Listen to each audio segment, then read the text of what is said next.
Okay, Itomic Skanatoni, good morning. It is about 7:15 in the AM. I have wickedly overslept. It's Saturday, February 29th, 2020. I have no particular duties today. In fact, I think Chelsea's going to bring the kids to their dad's place, and then her and I might go down to the wilderness park or something. I don't know. It's a little breezy outside right now. We are into the first quarter of the lunar cycle, beat that, eat some, the eagle moon. And I figured I'd get up and drive around and check some of my skunk traps. Get the skunks out of the way if there are any. Starting off on the north side. We're going to Eagle Road. And we'll see what's happening there. First trap is hidden behind this what do you call this, road maggot. Watch, I'll own one of these when I'm old too, to eat my words. This one's closed. Not gonna catch anything with the closed trap. Looks like I gotta fix that up. Next closest traps are here at the Christian school. I have two traps at this location. Neither of them have hit for a few days. First one's down this hole. Anybody home? No. It's another one around back. The thing that bugs me about this one is they still haven't bothered to give me a way in and out of here. So I have to come through this like nut pinching fence line, lifting myself up,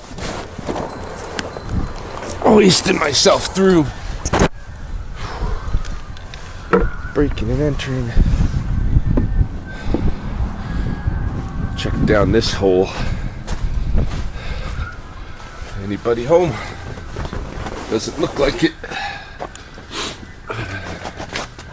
No. So, pretty sure these are done. In fact, I'm just gonna pull these traps today. Save myself the trouble of having to squeeze through that nut pincher tomorrow.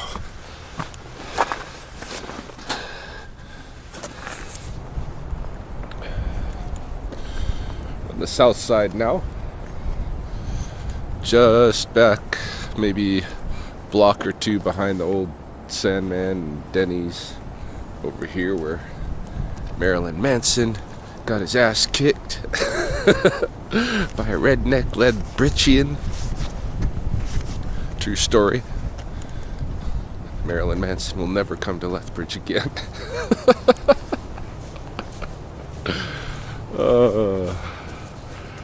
Let's go check out how the trap is doing back here.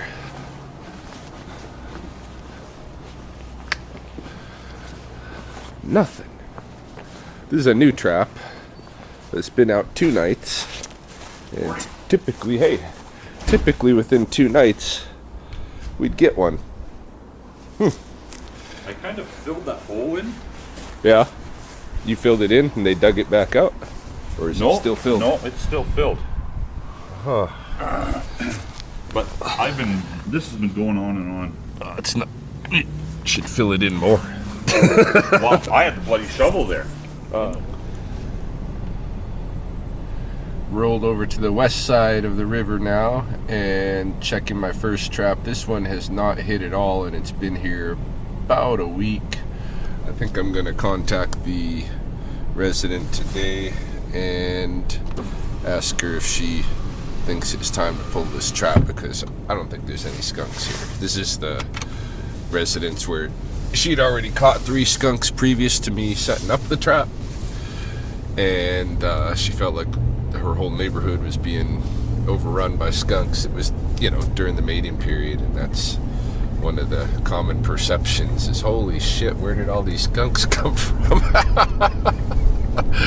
But they've usually been there all along, you know. Well, they've definitely been there all along. Just never noticed them because they haven't been acting a fool. So they didn't have the hormones rushing through their system. All right, so we got 2 more west side traps to check, and then I think that's it. There's one more on the north side that I haven't really bothered to check for maybe a week or so because it's just not hitting, and I'm waiting for the resident to report a hit if it comes. But it's another situation where I need to pull the trap. The resident originally saw 4 skunks in the yard, or the neighbor of the resident saw 4 skunks. We caught 3, and you know, so of course there's the possibility that 4th one's still in there, but I don't think it is. I think that was probably a visitor to the yard that night. Any case, let's go over to Ridgewood. Well, trap out in this front yard is a dud again for probably the 4th or 5th straight night. I think we're probably done there. Most of these contracts I need to close up and collect the traps. Got a bunch of traps in the bed. I'm going to empty those out, and maybe when I make tomorrow's rounds I'll just be collecting traps. And then I've got to reel in the money from it too. There's one more just over here.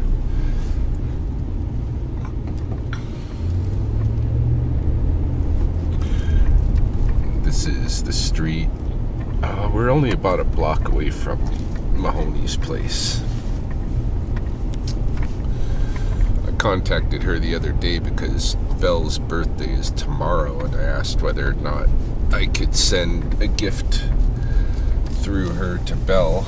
And of course she said no, and then she's like, how did you get my contact information? I don't want you contacting me, and that kind of thing.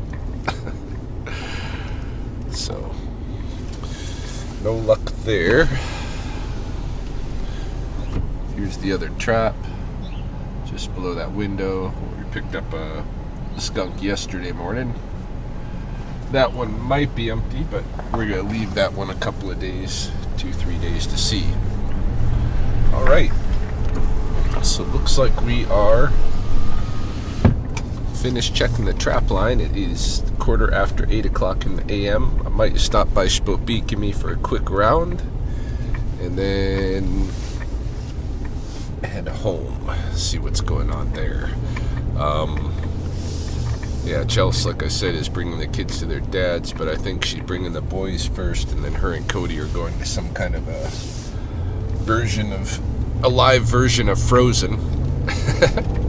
And then she'll bring Cody over there, so I'll connect with her later this afternoon. One of the projects that I had in mind for this weekend, and I'm not gonna have anything to do with the studio for today, I don't think. Just gonna take a break for a day, but I wanted to build a shelf, you know, right in front of the big window at the house that I can put some plants on, you know, in the sunshine. So I might go back here and maybe check some construction sites, see if I can find discard wood that would be good for a shelf like that. Yeah, let's go see.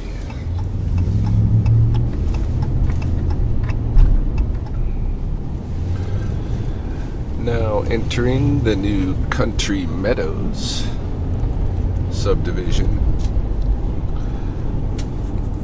Does every big city have a Country Meadows now? Must be getting there. I think there's one in Calgary. I know there's some kind of meadows.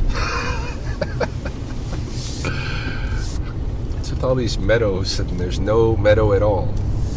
It's a big lie. Meadow's supposed to be a nice open grassy, you know, field, not a bunch of houses. All right, these areas here where they're building new houses, there's a lot of sometimes scrap material thrown out, including really good kind of shelving material. On occasion, just got to poke around the dumpsters a bit. I'm gonna park here and do a little bit of that quick. Let's see what we got.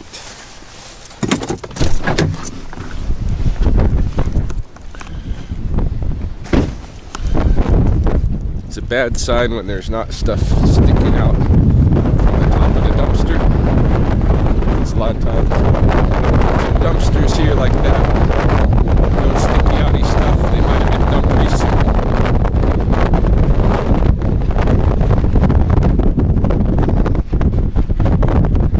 Good pipe down there. Nothing I can immediately work with.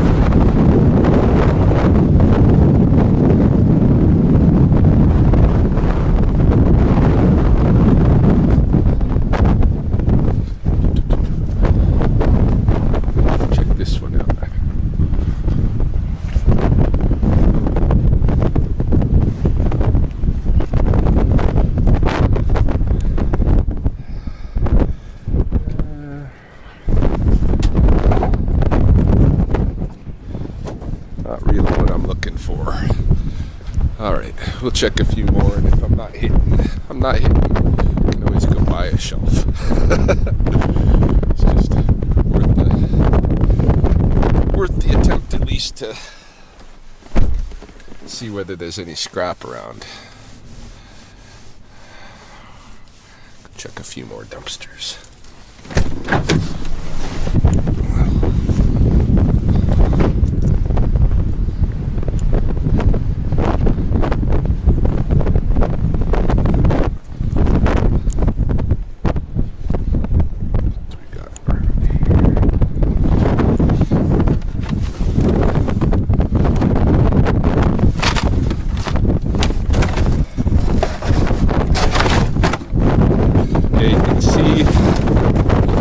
How different it is looking in a dumpster for a house that's closer to being finished. Ooh. It's breezy. I don't know if I want to go walking around outside and Spokane me in this. Of course, we're up here on the high end. Maybe down in the coulee it won't be quite as breezy, but cool. Yeah, checking the dumpsters of houses that are in different stages of development, you get different materials. I've, on occasion, fantasized about, becoming a real guru of construction site dumpsters, really figuring out the system, when they're going to be scrapping what, and taking advantage of things and making some little extra stream of revenue off of that, because it's a lot of waste. It's a lot of waste in Lethbridge from these construction sites of the new homes, but there's got to be a way to use that material better. Many ways. Not sure if I'll keep checking, or where I'm going next, but I'm gonna drive away from here. It's so breezy out there, I figure I'll stay in the truck a little bit longer. Well, for the most part, I'm gonna tour around the west side here a bit more. We're stopping first at the university campus, the University of Lethbridge, where I'm gonna check these trees for any potential resident owls. And then I think I'll head to the canyons, where they have been building a subdivision near a rattlesnake den all winter. This is one that I'd exposed the development on last summer and even the previous summer, but I think they've kicked it into full scale. I think there's actual architecture going up there now, so we're gonna go take a look at how that's developed. Maybe we'll find some scraps over there, who knows, and then at some point go home. But I'm not ready to go there yet. Making morning rounds and I want to be outside, but it's cold and windy.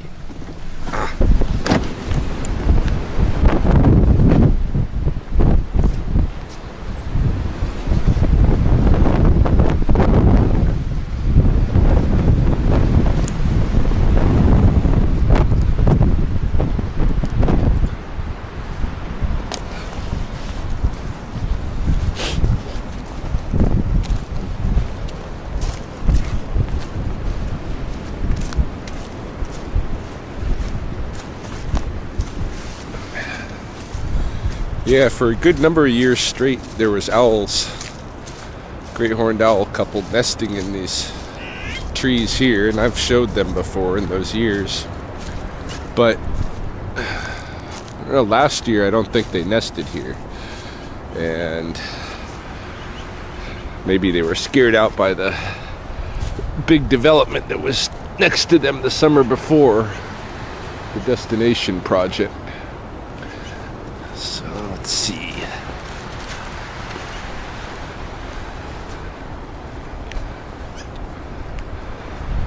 Take off my sunglasses in the shade here and see if there's anybody around. This is kind of the old owl area here. I'm not seeing any white wash on the ground. There's owl nest there. There's an owl nest there. But again, no indication of any actual owls around. Oh, they've been trimming in here. That's curious. Well, that's not going to help keep owls around either. Alright. Yeah, I think this was a dud too. So, let's get back on the road and head to the canyons.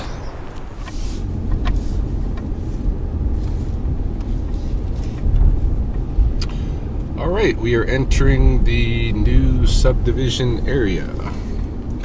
A house that was not here during the summer. This is a Stars lottery house, so we have a air ambulance system here called Stars. It uses helicopter transport for really critical emergency stuff, and they basically have a lottery for really nice brand new show homes and stuff that they host. It's another of the places that's going up. Just eyeballing their trash here. Don't even have to get out of the vehicle. This looks like cardboard and tarp stuff there. It's another couple of places up here, and I'm gonna go over to the coulee rim, show you how close this is getting to that. It's one of the areas I used to run when I lived in Riverstone. I'd come running out this way.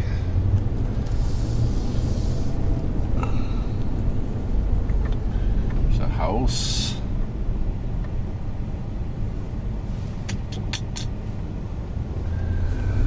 Alright, so the really, terrible thing about this is we are right next to a rattlesnake den, one of the biggest rattlesnake dens in Lethbridge, or it has been in the recent past. And these snakes are supposed to be protected. There's not supposed to be any significant development, within 400 meters. And they, not only do they build roads and houses, and they're planning, let's, just look at it here. There's going to be backyards going up to that fence line, no doubt, right there. Let's go explore that fence line. Just also checking to see if they've left me routes of access to my snakes. Looks like they've gated off. This would be my normal route that I would take over here to go to the den, but have installed a little gate there. We got attention, private property, no vehicle access, traffic beyond this point. Dudes, I have a rattlesnake duty to carry out here. Looks like it might get a little swampy here. Move around that quickly. Let's go up this way. See if I can access through here.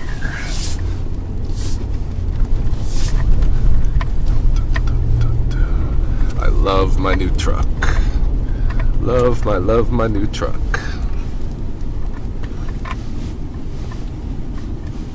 What do we got going on here?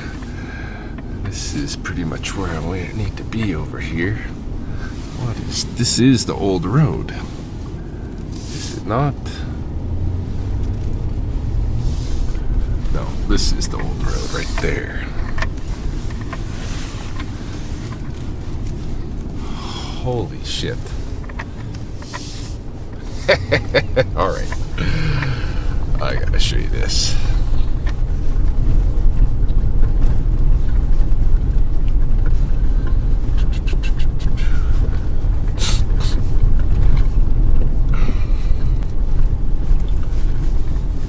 Alright, so this is all dumped soil.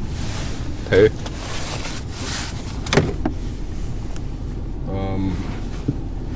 Let's see.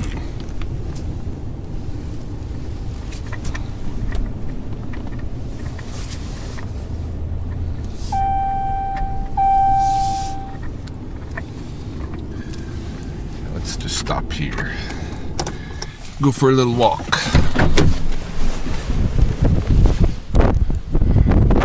They're obviously driving big trucks in through here to dump the soil.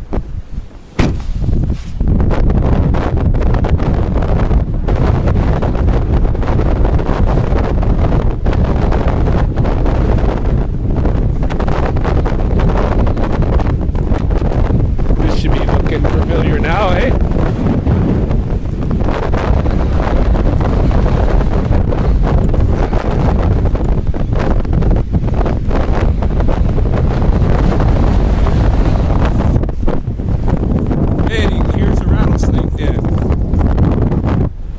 From me to there. How protected is that? Let's get back in the truck right through here.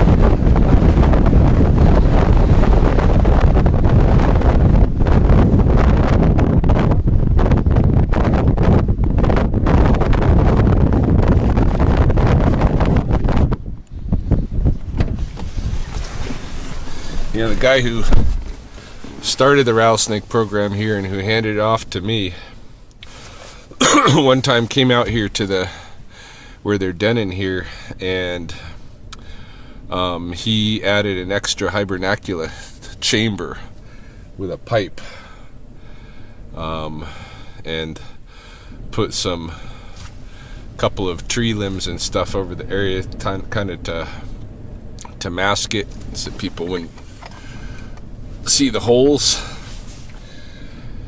And Fish and Wildlife fined him for disturbing the snakes for doing that. But you can have this massive construction here by Melcor, and they can just do it.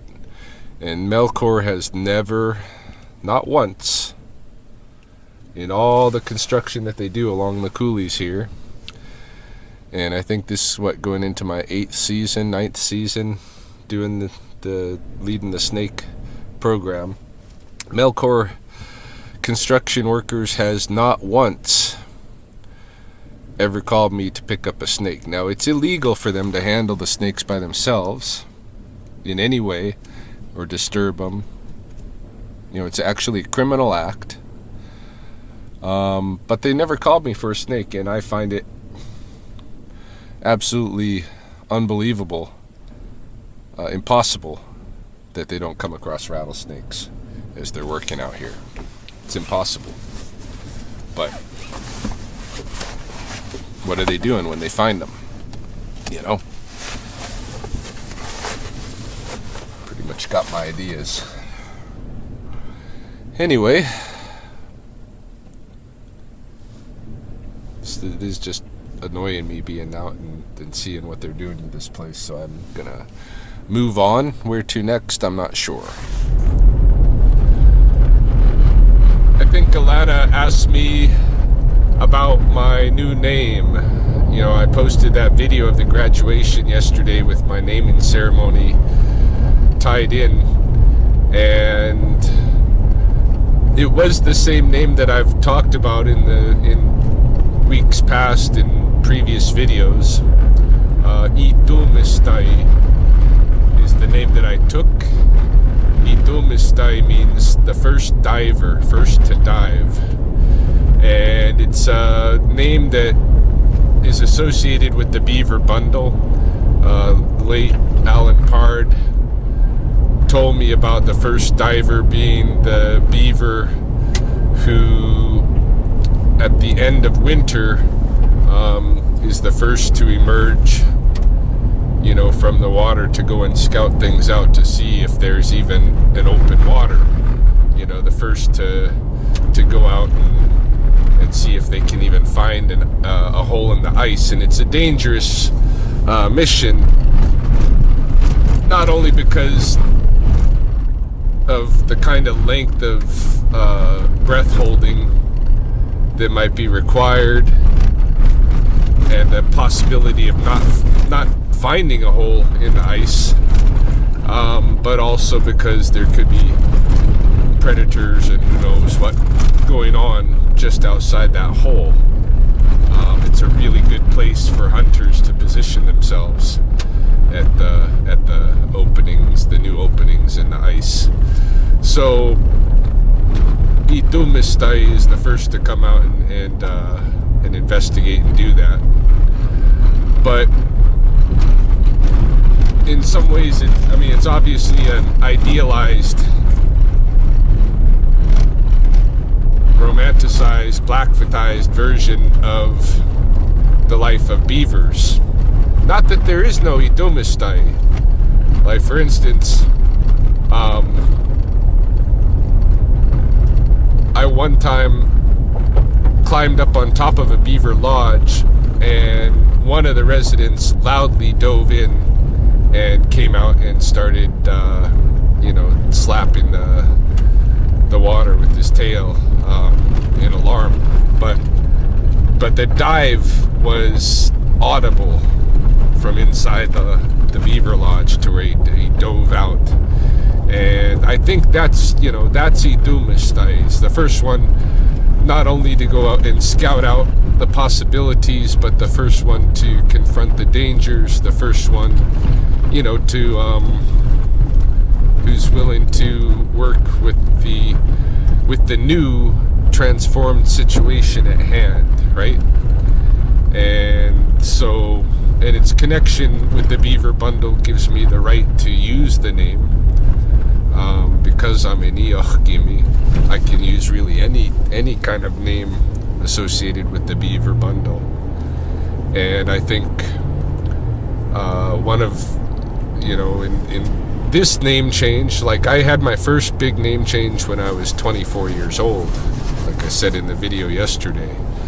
And that was the winter before I got married to Mahoney. We'd be married within a couple of months of me getting my first Blackfoot name.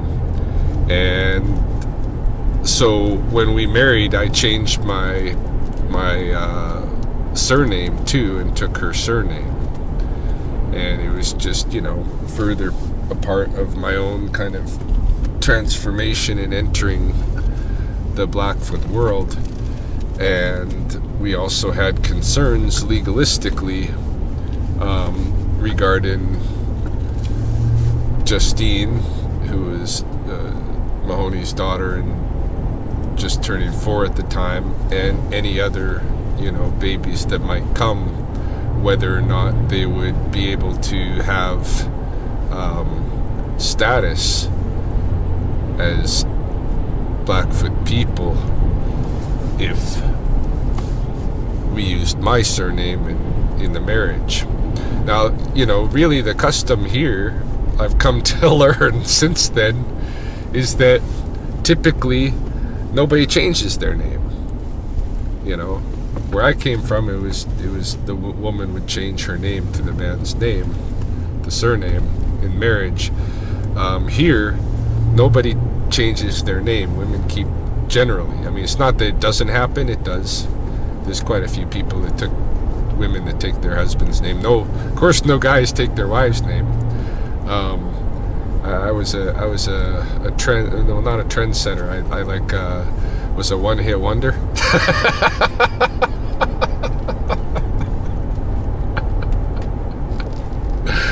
But yeah, typically nobody changes their name, and then with their kids, the boys will take their dad's surname, and the girls would take their mom's surname. I mean, this is not a Blackfoot custom, but this is what, I mean, it is, but it's a new Blackfoot custom in dealing with the whole English surname tradition. The Blackfoot tradition is just you have this Blackfoot name, and you might change that name in your lifetime. Especially if you're a man, you might change it, up to 4 times in your lifetime. And obviously, why would that happen? It's in recognition that we go through different phases of development, and especially as men, these are major transformations. Women, in Blackfoot typically might only have one name their whole life. They might get a second name. They might have a baby name and later take some other name, if they do enter into a spiritual society or something. Maybe a lot of them keep their baby names, but or their the names that they're given as young women. But men's names change and their lives change too. And I find it curious that now that I'm turning 48 this year, which means it's been a whole nother, if the first time I got a Blackfoot name I was 24, it's been another of those lifetimes, and now I find myself in a stage of major transformation again, and requiring a name change to go with it. And so this time I adopted what I have the right to adopt, and what I would have been interested in regardless is a name that is associated with the beaver bundle. And Itomastai seemed like a good name, a challenging name, and one that I could draw power off of, one that I can use to motivate myself, to remind myself, you're Itomastai, so what does that guy do, So, yeah, there's a reason for it all. But that's what the name is regarding, and I'm gonna have to change my logo with the channel and all of my legal identity and all of that stuff to come this year, but not before I go to on this travel that Chelsea and I are taking. I don't want to get anything mixed up between now and then. I've already changed my Facebook name. I've already changed my Instagram name. I may start setting up new email, but probably won't with the email because it's linked to my bank stuff. I'll wait until I'm back from the travel to deal with any of that. But yeah, it's change time, and the name change is not just in name. Hey, it's just change time. And the name is I think a good trailhead pathway, one course to set, and it's a challenging good course.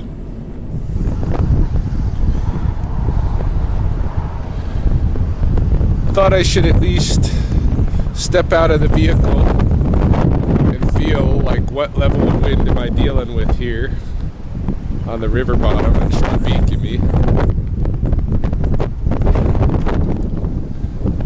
It's not too bad. Not as bad as it was up top, but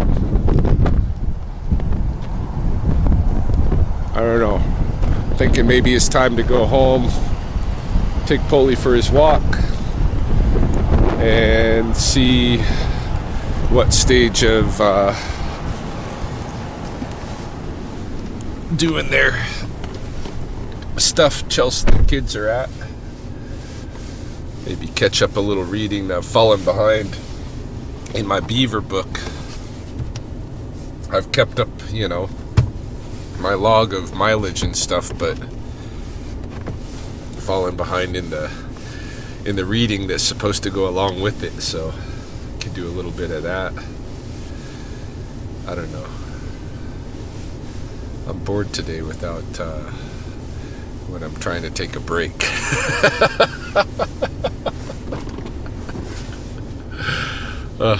Yeah, I'm gonna go home. There's always something to do at home. Lay, Polly.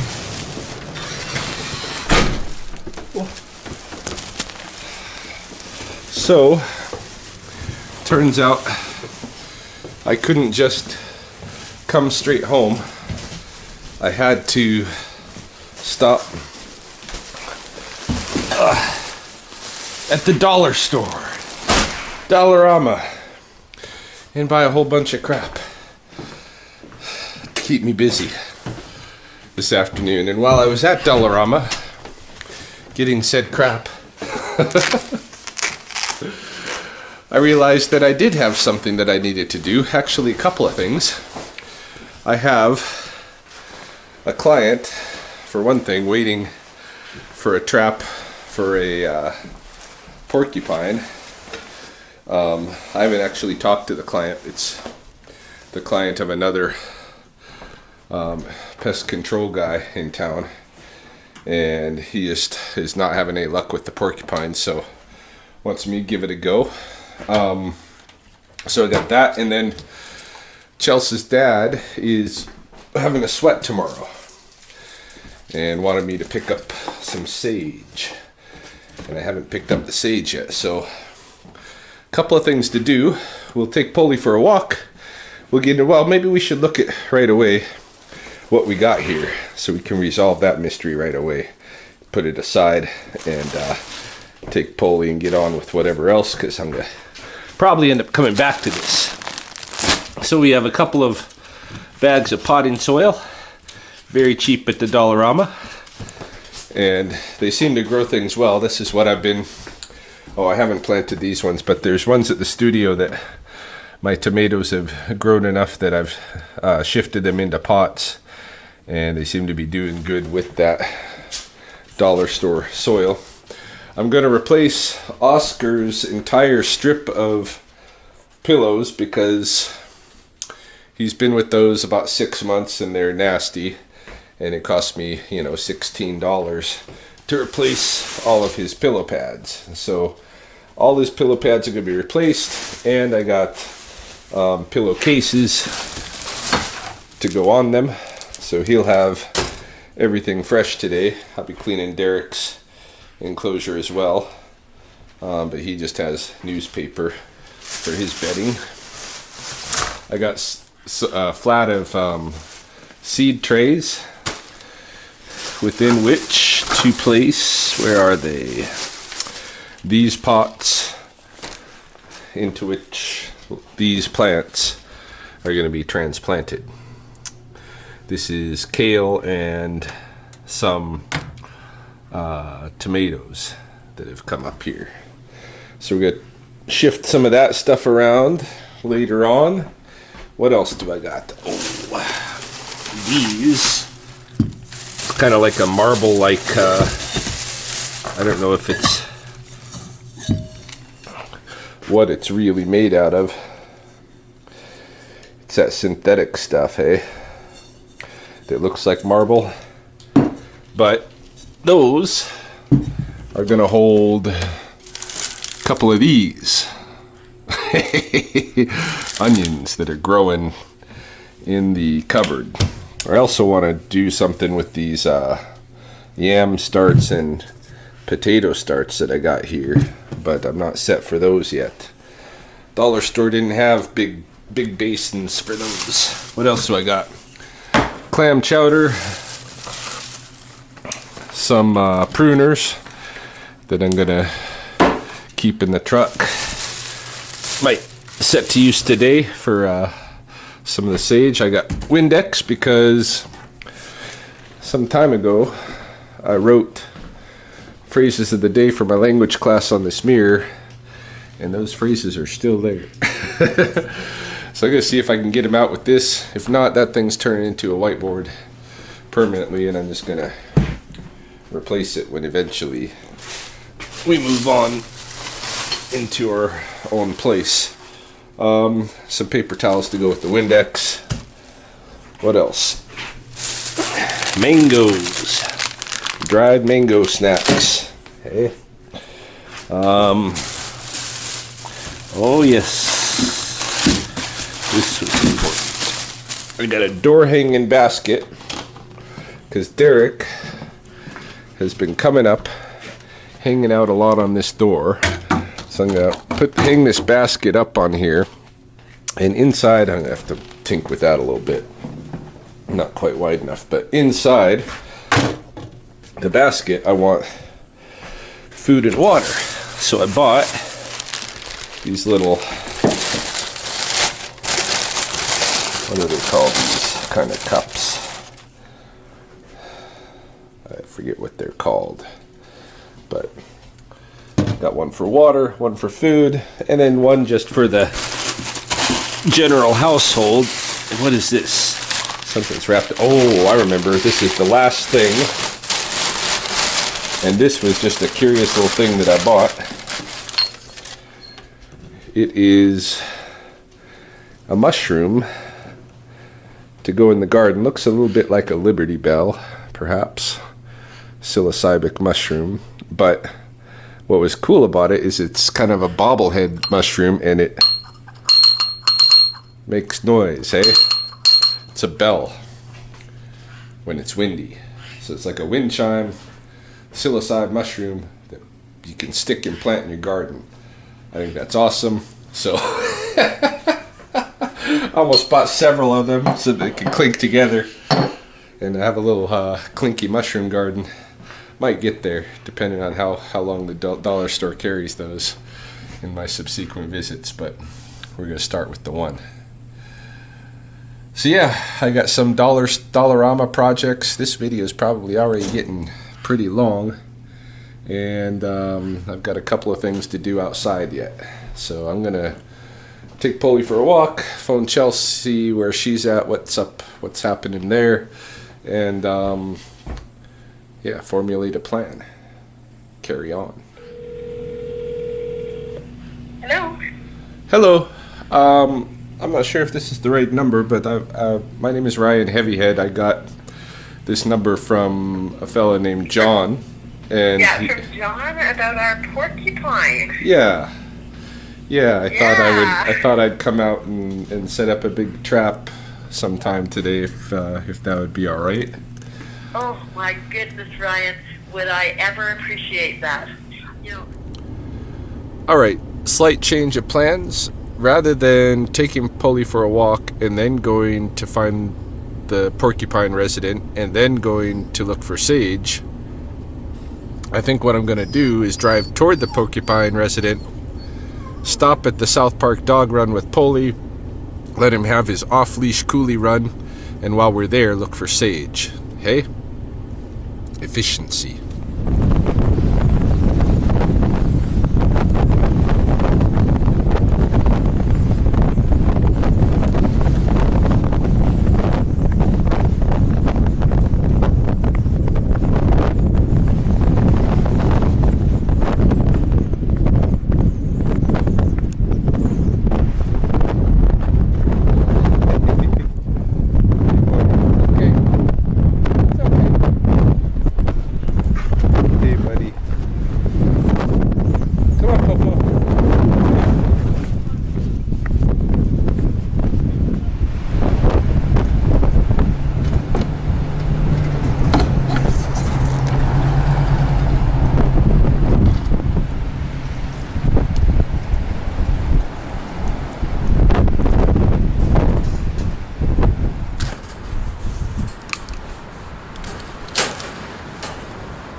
Apparently these are the trees that he likes.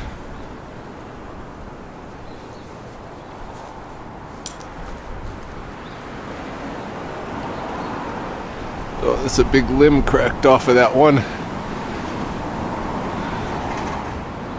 Try to pull that down.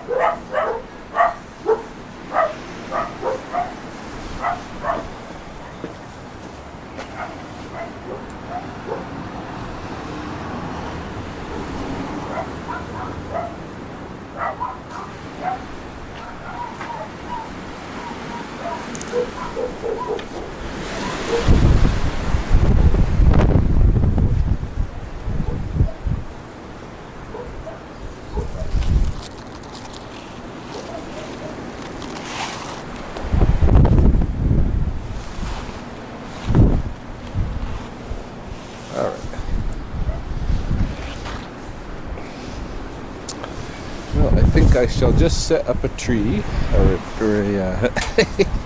trap.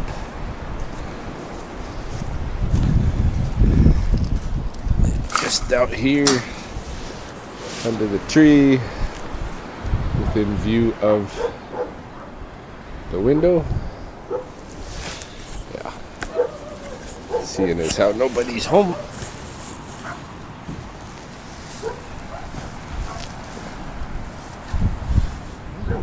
It's going up this tree.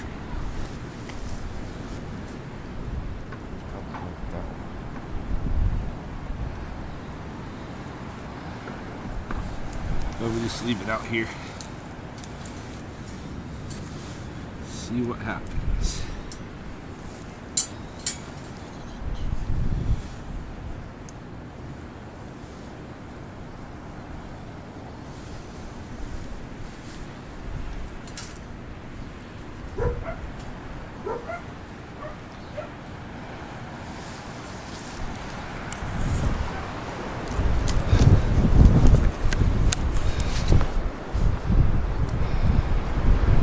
Alright, so I've just set up here kind of in the shade of this tree, the midday shade, but I don't think this is the tree the porcupine's interested in. I think he's going up this one.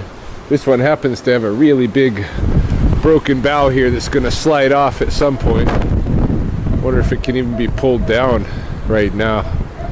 Well, not my business. Not my business. But yeah, put the salted apple baited trap here. Porcupine probably even comes up in here. Yeah, you can see he's eating the bark and stuff off of there. Yeah. So that maybe I should put it here already. Just kind of by this. But that's so close to the sidewalk. Nah, I'll leave it here in the shade. And we'll see what comes of it.